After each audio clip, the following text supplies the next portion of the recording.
Okay.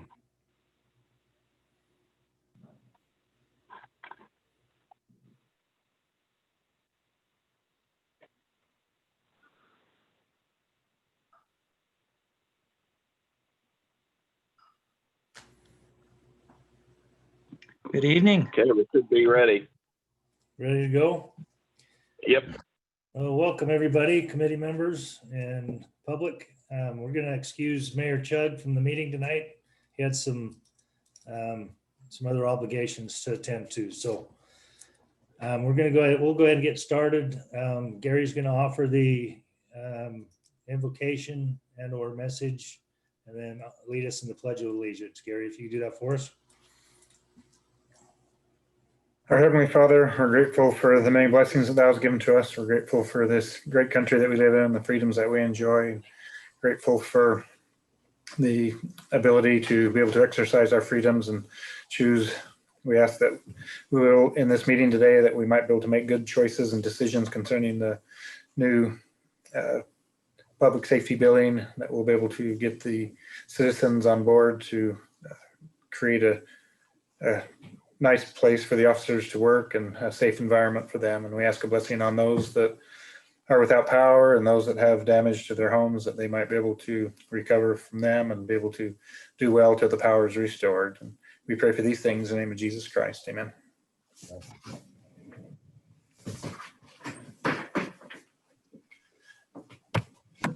I pledge allegiance to the flag of the United States of America and to the republic for which it stands, one nation, under God, indivisible, with liberty and justice for all.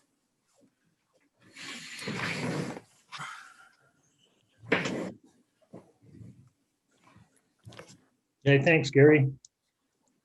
We'll go ahead and move right into item number 1 on the agenda, and that's a discussion and action to consider the May 13th, 2020 Public Safety Building Committee meeting minutes. I hope everyone had a chance to go over those. Any discussion or concerns about the meeting minutes for May 13th? If not, we'll just look for a motion to approve the minutes.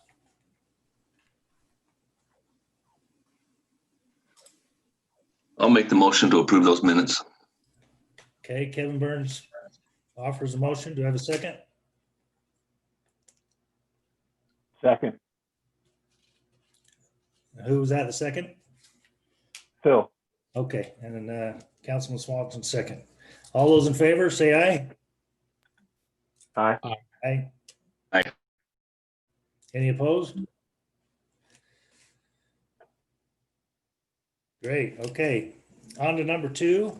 I'm not sure what members of the public we have joining us tonight, but we'll open it up for public comments. John, if you can help us out with that.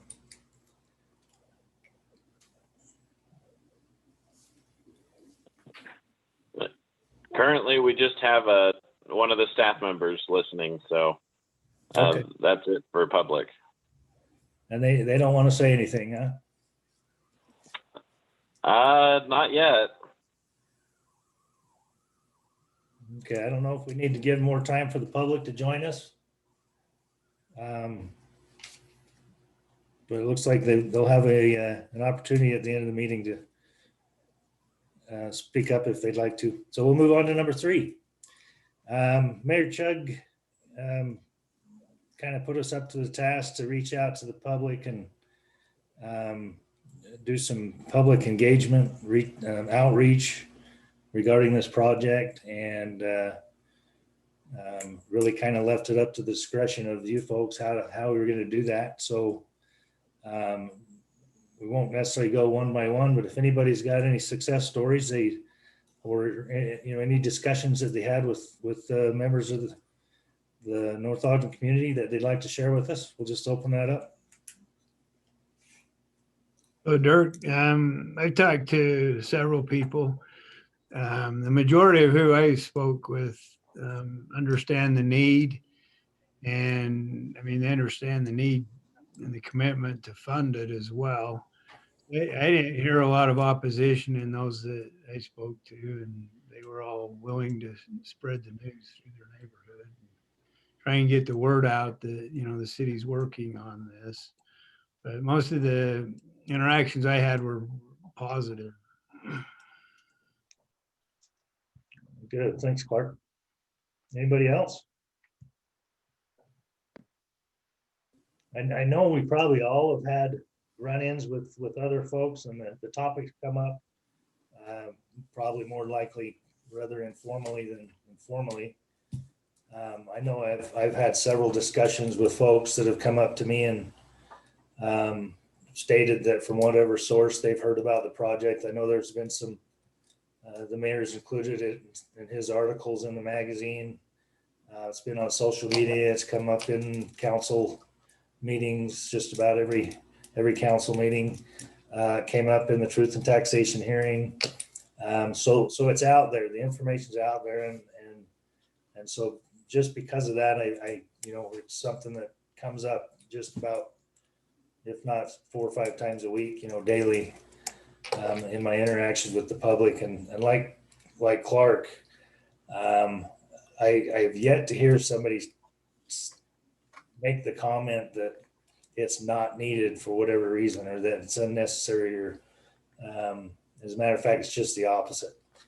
I did have one person reach out to me. As a matter of fact, this is related to item number 5 on the agenda, and we'll get more into that. But they offered support. They said they very much support it. They see the need, but just we're concerned to make sure that this committee and those stakeholders that are involved in this process are looking at all the options, so that when those questions come up, we can answer those questions. So anyway, that's kind of some interaction I've had. Anybody else? You know, I'd like to add, Chief, that I've talked to a number of the neighbors and dozens of people within my circle, which are probably too many of them are probably law enforcement, but I haven't had any negative pushback either.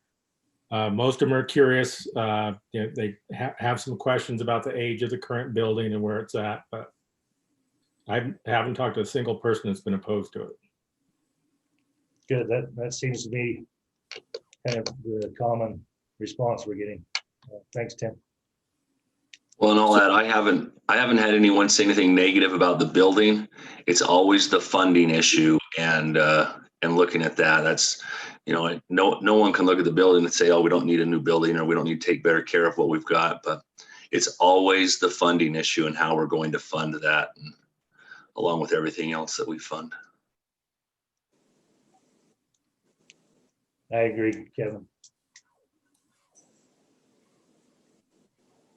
And I'm not sure if you know, what the appropriate setting is to discuss funding, but I know the council has talked about it on several occasions, you know, and it's something that's still being talked about. So we might be you know, a few months away from actually having any of those answers. And that's that part of that conversation that'll go right along with, like you talked about, options, making sure we've you know, explored some options. And, you know, currently we've got what the architects put in front of us, and we've said, yep, there we go. And we really haven't spent much time whittling it down or anything like that. So that's, if there's any ability to do that, we need to make sure we've done that, so when that funding question comes up, we can answer it appropriately. Yeah. Chief? Hey, yes. That's been the comments that I've heard. Again, it's like, not that there's a need for the public safety building, but it's the cost. And of course, they've heard numbers have been thrown out there, but I assure them that no commitment has been made as far as how much it's going to cost us. And there would be input on what's going in there and what's necessary and what, you know, and there is room. They've asked, is there room for build out, or in a few years are we going to have to expand? And I said, no, they plan for build out, but that doesn't mean it'll be finished. It'll be finished as needed, but the rooms will be there. So I've tried to put their fears to rest that we're just going ahead with no input or not really looking at this, and making sure we do it the right way for the citizens and for the police. And I think one of the kind of the crucial next steps we could maybe kind of push is finding the funds to put it out for design and actually get a design in place that we could actually send out for an RFP to some construction companies and actually get some solid numbers to work with. Right now, we're just working off a feasibility study. You know, once we can get some commitment for some funding for a design, then we as a group could work on that design and based off the needs, and send it out and actually get some numbers to work with, so that it's not just we're working off who knows what, I mean, 11 point something million, and that could easily go up or down dramatically based off the actual design that we end up sending in and get bid for construction. So I really think that's an important next step. I don't know what that cost is, and maybe that's something I could work on and with John and the mayor and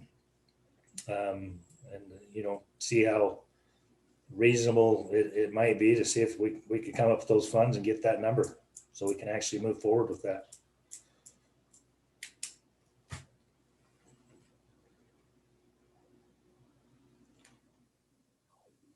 And I'll have maybe I'll talk with John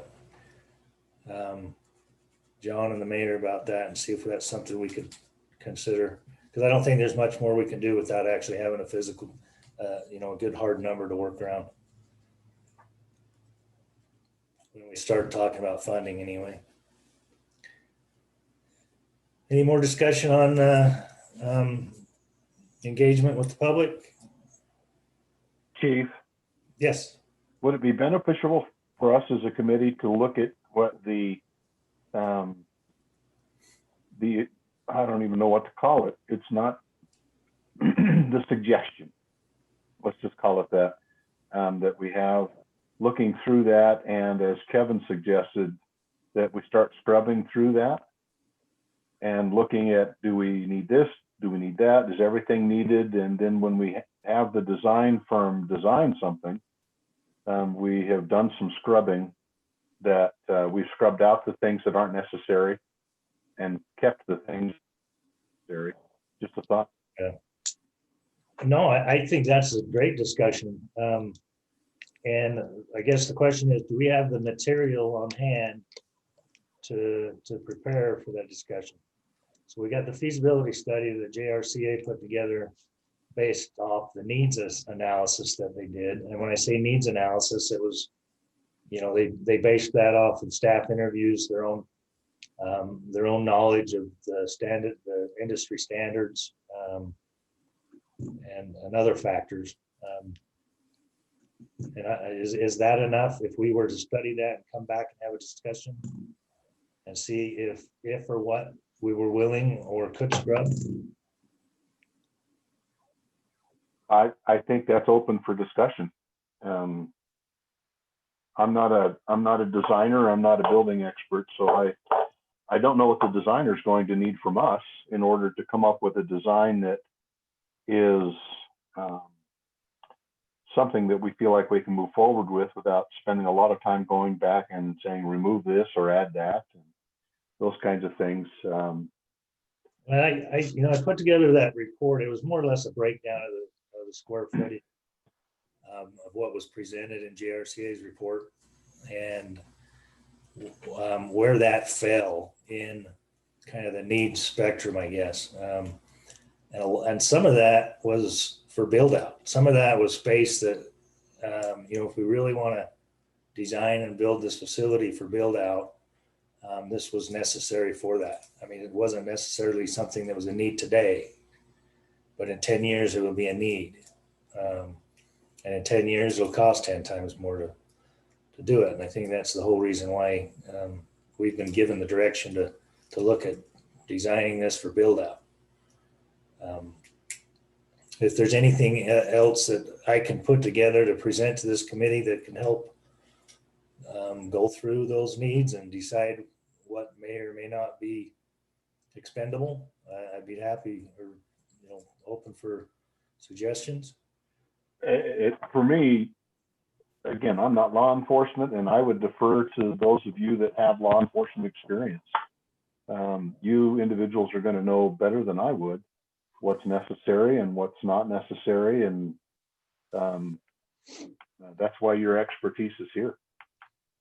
Well, I'll give the other folks a chance here just a second. I just explained kind of from a law enforcement's perspective, a lot of that, which someone who not in the business might deem to be a want or a unnecessary, not a necessity.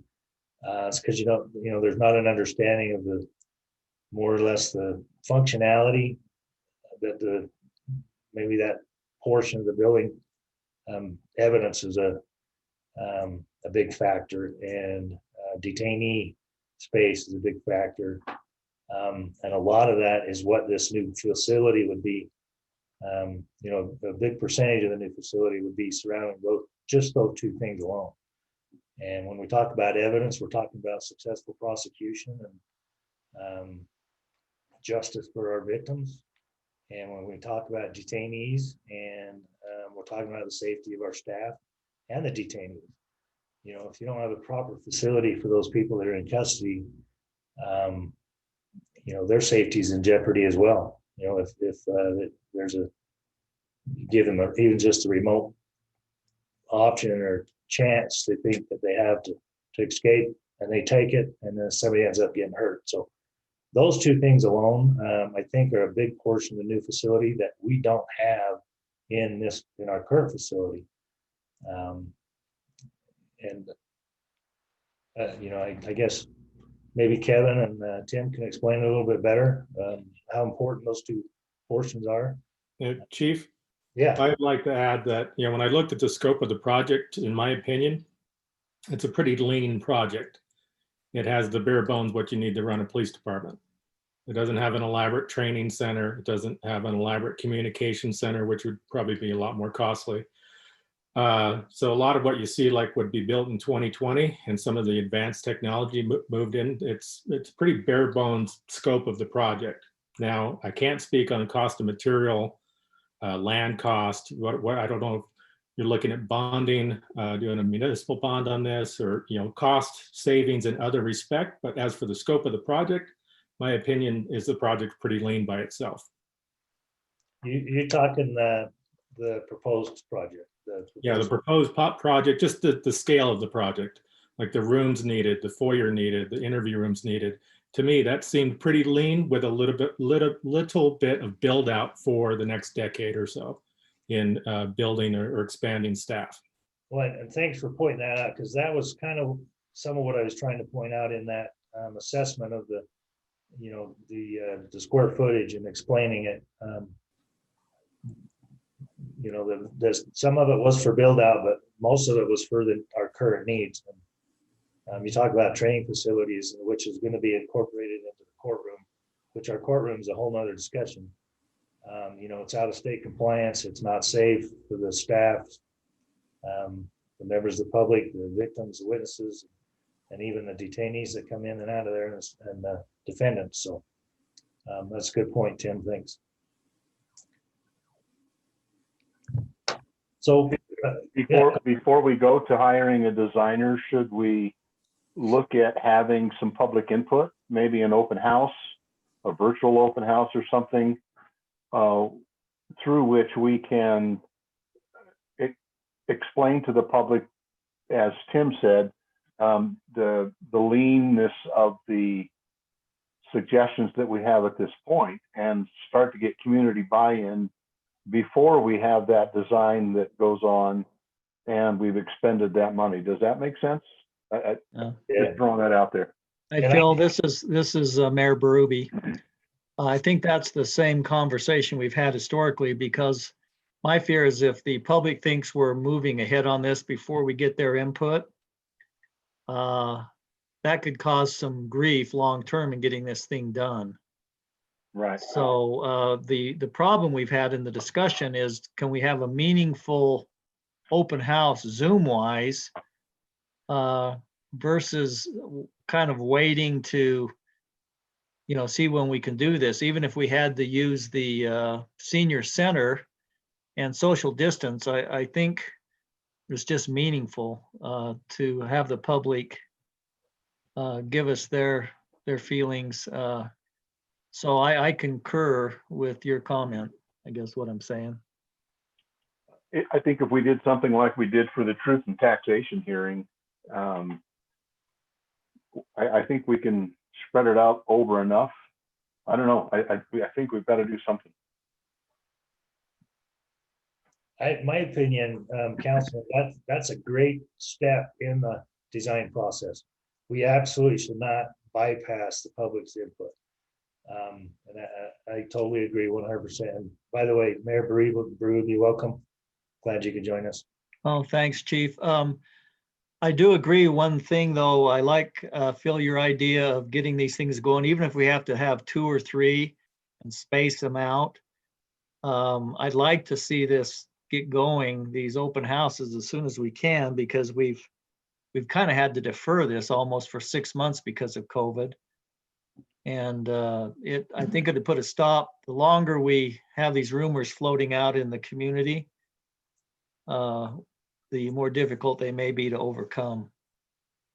So if we could, Chief, maybe put together a plan to start having those, use the senior center to Phil's suggestion. Absolutely.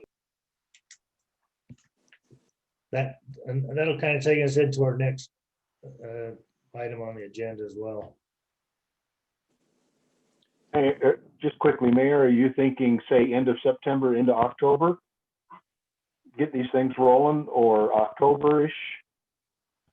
Yeah, I think if we could get them late September, early October, I don't want people to get caught up in this political election that's coming up and lose focus. So I think if the closer we let it get to the election, the less rational involvement we may have. So I would say if the committee feels like we can put something together in that period of time and have a meaningful meeting, I'd say those times would be just fine. I'll just no, I don't want to appear that I'm bailing out, but this entire month is terrible for me. That doesn't mean I can't delegate, which I thoroughly enjoy delegating, but I've got some really talented people here that could help get started on putting something together. But we could continue the discussion and maybe try and get something in first part of October, if that okay. Mayor? Yes, Cheryl. I mean, Councilwoman Stoker. I don't know who to address, if it's you or the police chief or both of you or the committee, but with talking about this, I think would be a good idea if we, in addressing the open house and letting the public know, put like 3 separate dates so they can have choice, and say you have the choice to attend one of these 3 public open houses. And that way they can start planning for them ahead too. Yeah, I think we need to give options for 2 reasons. 1, people's schedule, and 2, the limited capacity we may have at the facility. We probably need to get this done if we're going to do it in that time frame before hunting season too. Yeah, I think October's a little pushing it. Delegate. I think by the look on the chief's face, we're already too late for the hunting season. I'm leaving tomorrow. Yeah. What does the committee think time-wise? Should we defer it till? My only problem is we defer it into November. We get the election. We would have that 3-week period between the election and the Thanksgiving holiday. But I want to make sure that we get some good participation. What does the committee think?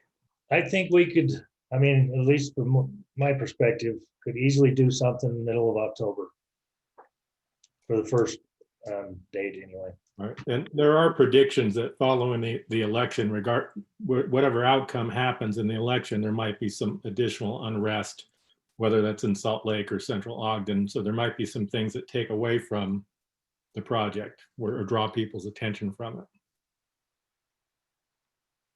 If you wait to the election.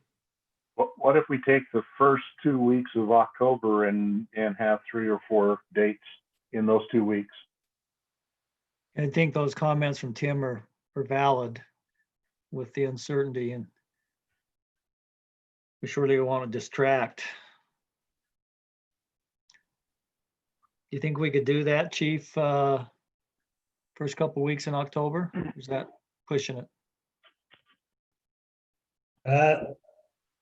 No, I think we could do it. It's just a matter of whether it's 2 or 3 committee members committing to each date, or if we all are going to try and commit to meet each date. And how elaborate do we want this to be? You know, and what kind of displays, what, you know,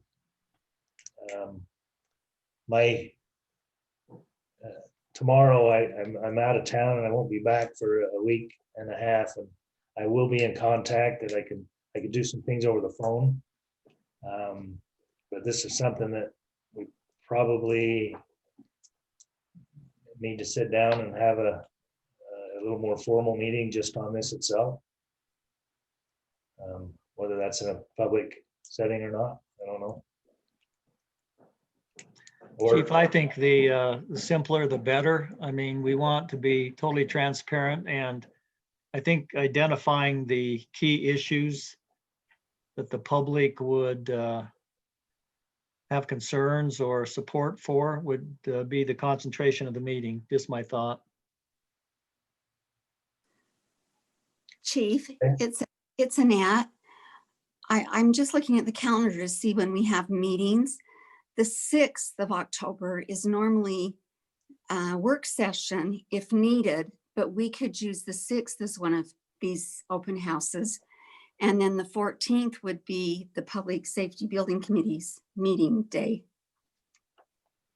So the 6th and 14th would fit in the calendar well. I don't know if that works for everyone. That works for me. It sounds like a good plan. Do we want more than 2 dates? We can look for one more. I would think 2 and then see what the turnout is and potentially schedule a 3rd if there's heavy turnout.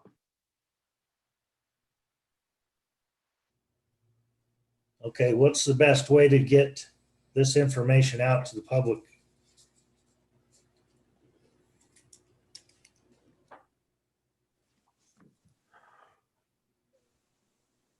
We can post something on the police Facebook, the city Facebook. We can post it on the website. We could put a mailer in the billing mailer that goes out right at the beginning of October.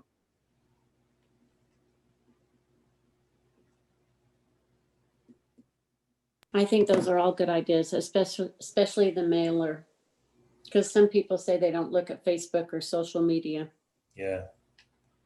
Annette, are these public meetings that would be basically announced similar to?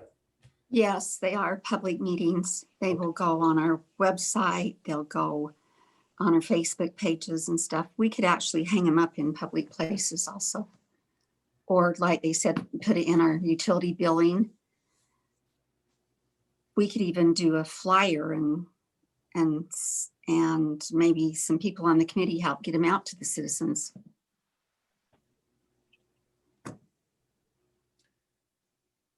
Okay. So if I had Lori maybe work on putting together a couple poster boards with some information on them, anything specific that we want to be looking for other than some photos? I hate to keep talking here, but I think there's power in having individuals like Tim and Kevin and who have law enforcement background, but aren't seen as having a vested interest. Does that make sense? I mean, they're not council, they're not our police department, So it's not like it's,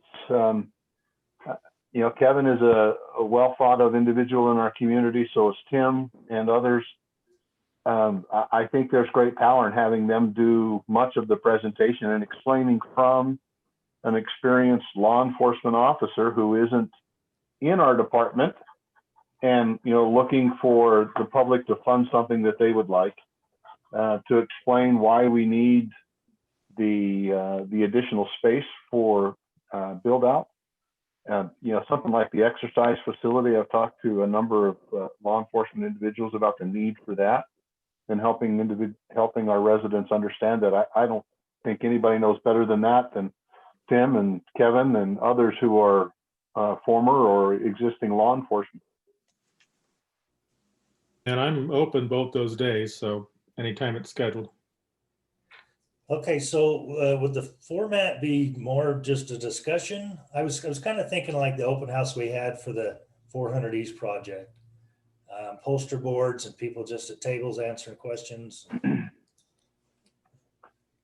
I think there could be, a short presentation at the beginning, like Mayor said, simple is better. Maybe a 5-minute overhead of how we've gotten to where we are here now. And then a brief discussion of the deficiencies of the building that we have now, the safety issues in particular that we don't have, and why it's important that we have those things. No one knows better than an officer who is, had taken somebody into custody and has had the benefit of a Sally Port and hasn't had the benefit of a Sally Port. I can only imagine what it's like.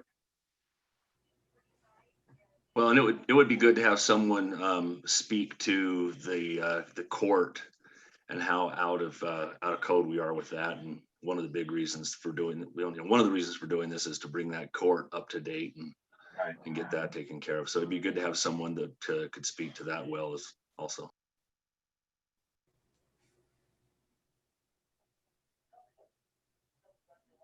Any visuals at all? I mean, I won't worry about it if we don't feel that's important. I think it'd be a good idea to have some of the stuff we've already, been presented from the feasibility study, just to kind of put up as to where we're starting at and some of the things we're looking at, and help people kind of start to understand what we're looking at. Okay. I agree with Kevin. It always helps for people to see things. They need to visualize it rather than, just be told how it's going to be. I think it'll give opportunity for more questions to be asked as well. People can look at a part of the building and say, well, why do you have to have that? And then Kevin, Tim, Chief, Lieutenant Crowther, any of our law enforcement experts can answer that from a law enforcement perspective. Okay. I think we can do that.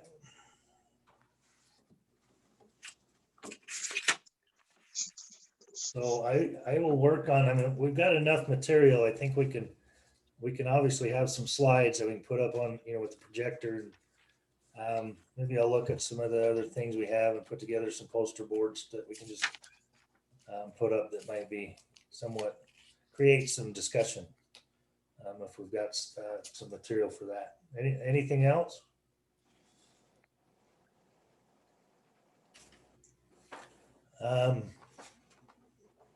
If not, October 6th at 6 p.m. and October 14th at 6 p.m., both at the Senior Center.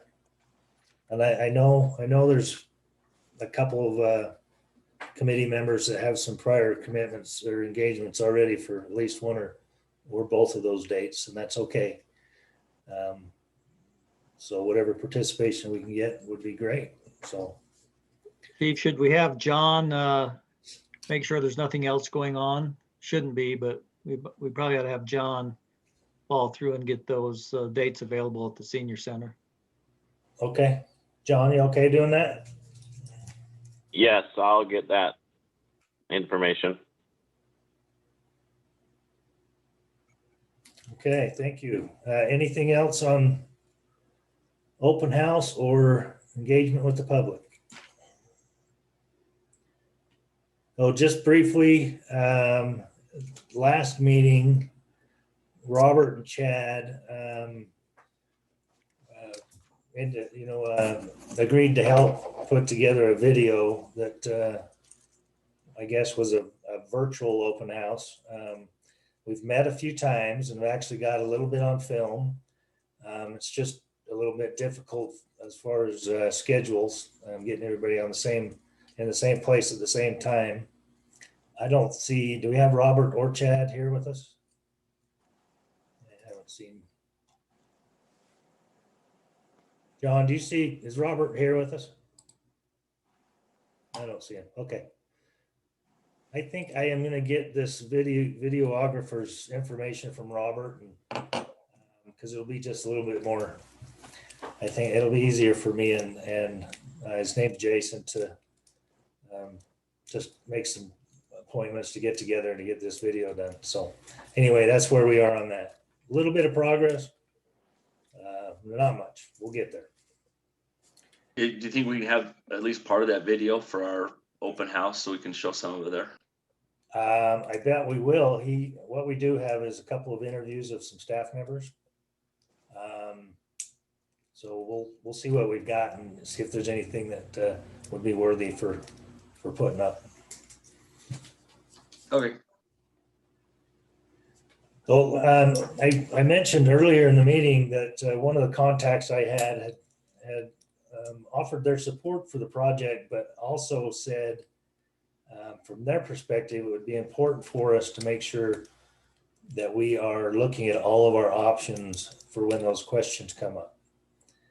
And when we talk about options, it could be anywhere from the site to current buildings that could be utilized, and everything in between. And I did mention that as part of our prior meetings with this, where we were doing this feasibility study and needs assessment, we did quite a bit of pondering on some of our other options.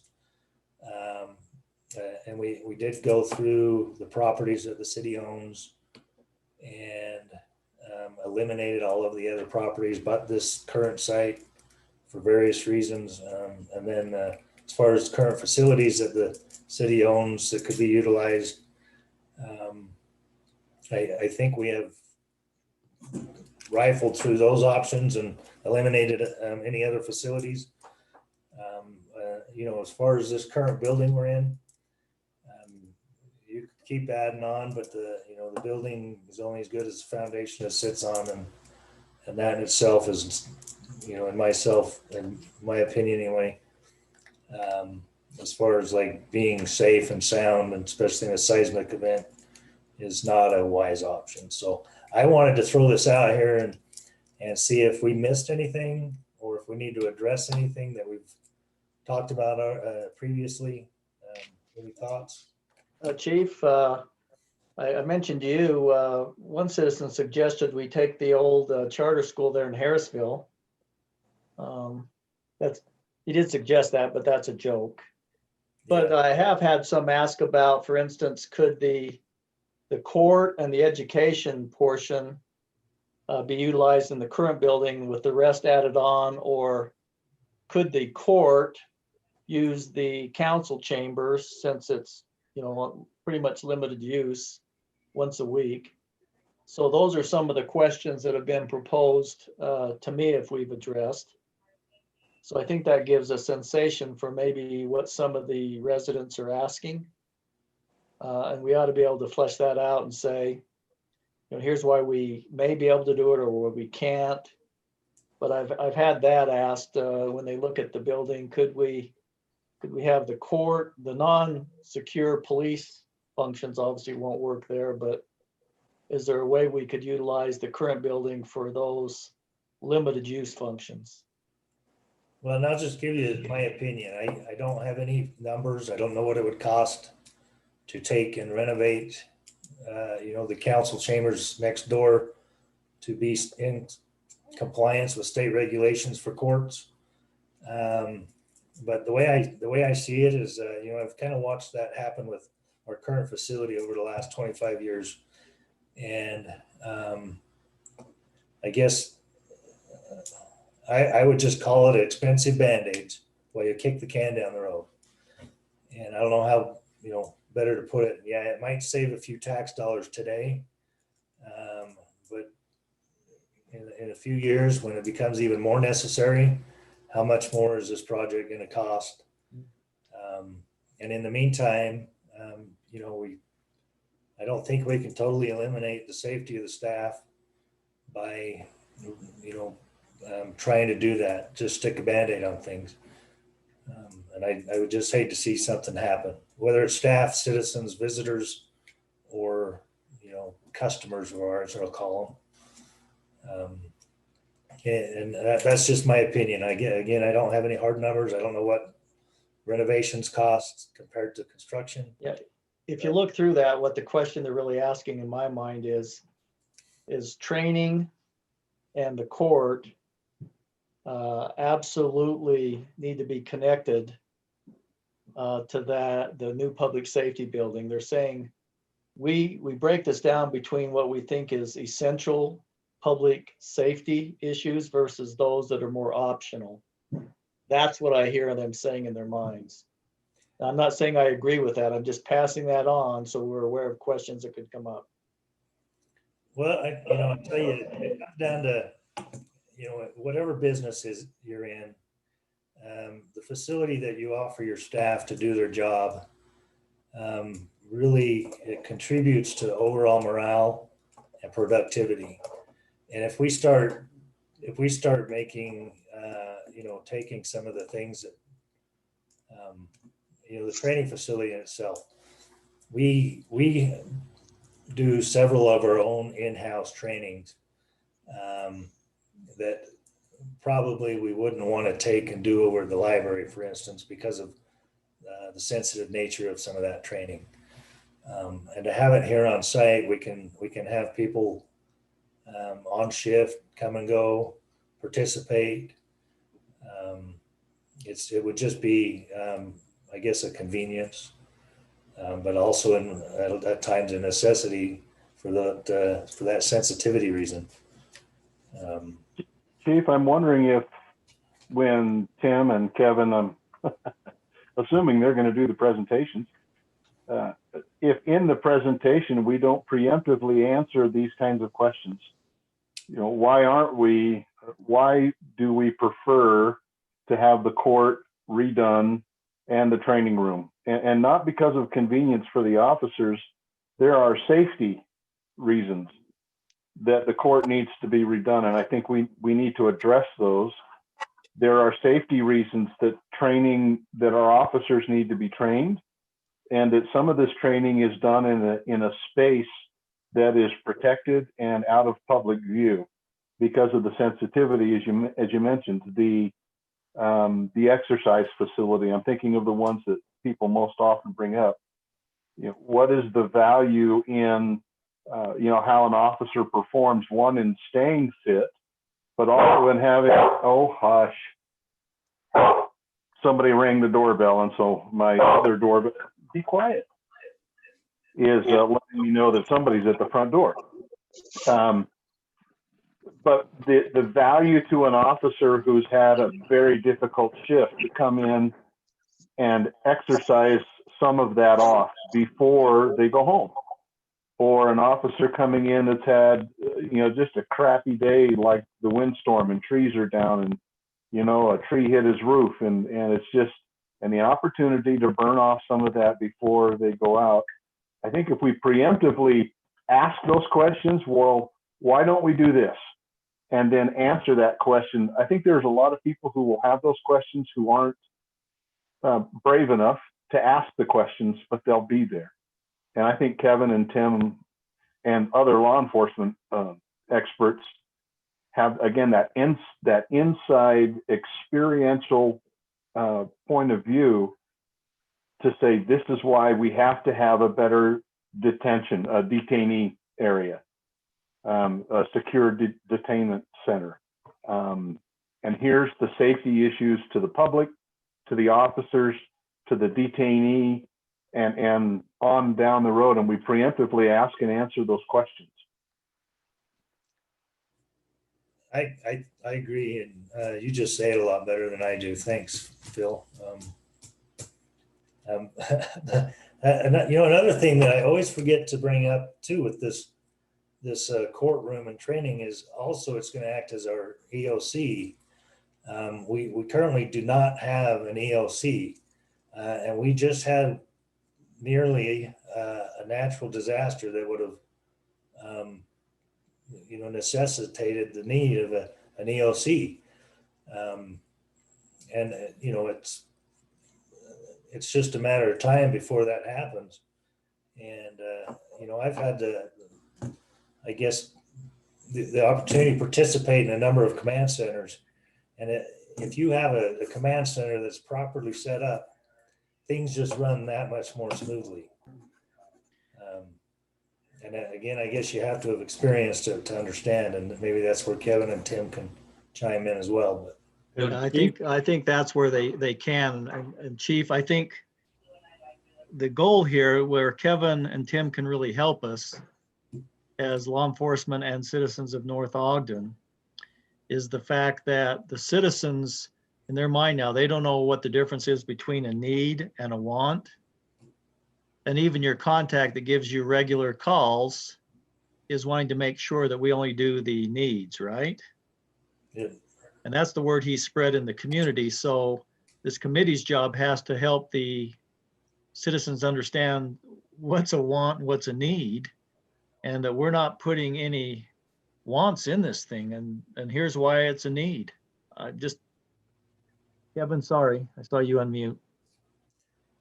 I was just say, Chief, it would be nice if you could give a little rundown for our presentations as to what would have been beneficial yesterday to be able to stand up an EOC. We've had an earthquake, here this year. Now we've had this windstorm, and knowing who probably should have been in that EOC, should you have been able to stand one up. What advantages would that have given you in order to respond to some of these things that were taking place? And, in my head, I know what some of those things should be, but from your perspective, that would probably be helpful and maybe get that word out to folks during these presentations. well, and I think the best way to answer that, explain it, is to go over the command center protocol, which came after 9/11, right? Because of nobody knew what everybody else was doing. And it doesn't benefit one particular aspect over the other. It benefits the community. And I guess I'm trying to do that now, but I could definitely do that, at the time of an open house. But because finance, because police and fire and EMTs and public works is all in the same room communicating, things just click and things work. And when you need the money to do something, finance is there to do it. When you need public works to do something, without a properly run EOC, you don't have the right hand talking to the left hand, and none of that is happening. And you just to work out a disaster and work the right way through it, you just extended your response time tenfold. That's the importance of the EOC, and that's after 9/11 we learned that. Yeah, and I think that's something we could sell to the public as we have these presentations as to why that's an advantage to them and to the responders. Yeah, And short term and long term. So good point. Hey, Chief, Yes. I have a quick example. I went up north to I'm not going to name the department or the city, but we went to a meeting up north to a police department, and it was an emergency operations meeting. But when we got there, the power was out. And I said, is your backup generator not working? And I learned from their chief, they don't have a backup generator. So you have some of these older buildings and agencies, they don't have an ability to operate in an emergency, whether it's an earthquake. So that kind of infrastructure is important. My office is probably the closest thing we have to an EOC right now, but I'm afraid with the 6.0 earthquake that our EOC would be in rubble. So. and you don't have the ability to stack you and the fire chief and the public works director and the finance director and the mayor and everybody in there that needs to be there. No. Well, and the lack of that seismic stability or seismic building up to today's standards is another safety concern for our officers. I mean, how do we take care of these guys if an earthquake happens, and guys and gals, sorry, an earthquake happens and the building comes down? Well, you take down our records management system, you take down some of our communication system, and that's what would cripple us. I mean, our guys can still go out there and do their job, but it would be very difficult without the systems that, our facility operates. Public needs to understand that. Yeah, Chief, I think this comes back to the number one thing that we've talked about, and I believe I've said it numerous times, and I believe I've heard the council support this. Our number one priority in this city is keeping the citizens safe. That's the headline to me. And then what do we need to accomplish that? If that, and I believe our citizens agree with that the number one priority of this city is to keep its citizens safe. So if we agree with that, and I think a lot of our citizens do, what does it take from law enforcement? And, once again, we're there to give you a second eye because, the old statement of everything to a carpenter is a hammer, right? Or a nail. So we're just giving you a second view, but I think that's one of the approaches we could consider is, okay, everybody agrees that the number one priority is keeping the city safe. Here's what our law enforcement experts are telling us it takes to do that. Not just today, but going forward as we've talked about building the city out. Now, I just want to say that I figure if something like this happened that we've been talking about, you just put the mayor in a closet and lock the door. Is that true? That's the plan. All right, good. But it's With a best to cell keep, phone it number is that best to lock them up from a news camera. Yeah. Keep them away from the media. I was just talking about that. I've kind of not been a mayor that loves the videos and the media, so you wouldn't have to worry about that. I'm trying to stay low key. Okay, I think that gives us some good direction for the open house. Any other comments on options and anything we've missed or anything else that we need to make sure is discussed in these open houses? When we talk about options, I had a neighbor talk to me about back when they were doing the public works building. The part of the property that the public works building is currently sitting on, they understood that part of that was a future use as a public safety building. And so the question may come up as to why we've gone away from that or some clarification on that. Well, if it does come up, I guess we'll need an answer. That's the first I've ever heard of that. I'm not sure there was ever any part of that land that was designated for public safety, unless they're talking about the old facility. Yeah, and that may have been the case as well. It was a pretty quick conversation, but there was something to do with the public works building that had to do with a location for a new public safety building when the time was right. Well, here's, Kevin, what I hear about the public works versus the public safety. Yeah, you guys have pulled this on us before. You told us you needed a $10 million bond, but when the citizens stepped in, we were able to do it for $4 million. And that, I just keep hearing that, and it's driving me nuts, to be honest with you. Well, if there's someone out there that can take this $11.5 million that we're looking at and say, hey, we can do the same thing for $5 million, well, then we should listen to them. That's good for us. And there's nothing wrong with looking at that. I know when I looked at, I talked about this prior, I really thought we were going to be between 15 and 18 million to build a public safety building. I remember talking about it, a year and a half or so ago with some folks. And I was thinking between 15 and 18 million, just based on what I knew about construction, as limited as it is. So if there's someone out there that can do this building for $4 or $5 million and get it squared away, then we probably ought to let them jump on it. Well, that's what some are thinking. They have this certain number stuck in their mind and they can't understand why we can't do it for that. And so I think we can overcome that.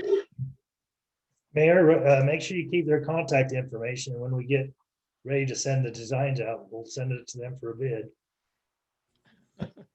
Well, you know who that is. That's somebody that wants us to put on our carpenter's belt and build it ourselves, right? Yeah, I'm wondering what materials this new building is gonna be made out of. Fallen trees. Okay, any other discussion on options?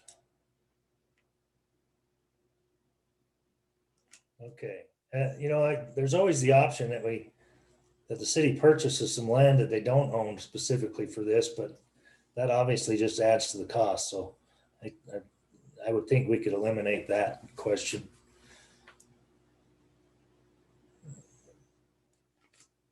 Okay, if not, we'll move on to item number 6 on the agenda. Public comments. John, if you let us know. I'll be happy to.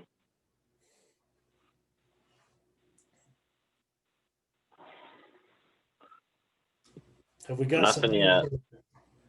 Did we have some members of the public join us since the beginning of the meeting? We do have 2 more. Oh, good.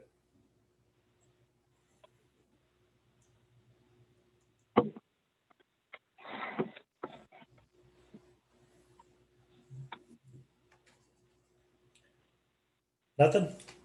Nothing. Okay, we'll move on. Any other comments from committee members? Or staff?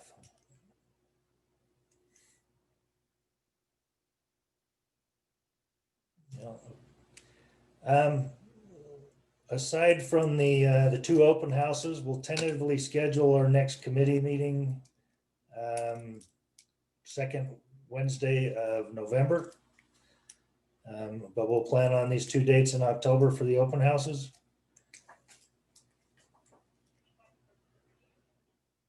And anybody need anything, any help with anything from the windstorm that we could help with? Everybody's good? Okay, anything else? Look for a motion to adjourn. Motion to adjourn. Kevin, and a second? Second. Cheryl, a second from Cheryl. All those in favor? Aye. Aye. Any opposed? Thanks, everybody. Have a great night. That was a good meeting. Good night. Thanks. Good night.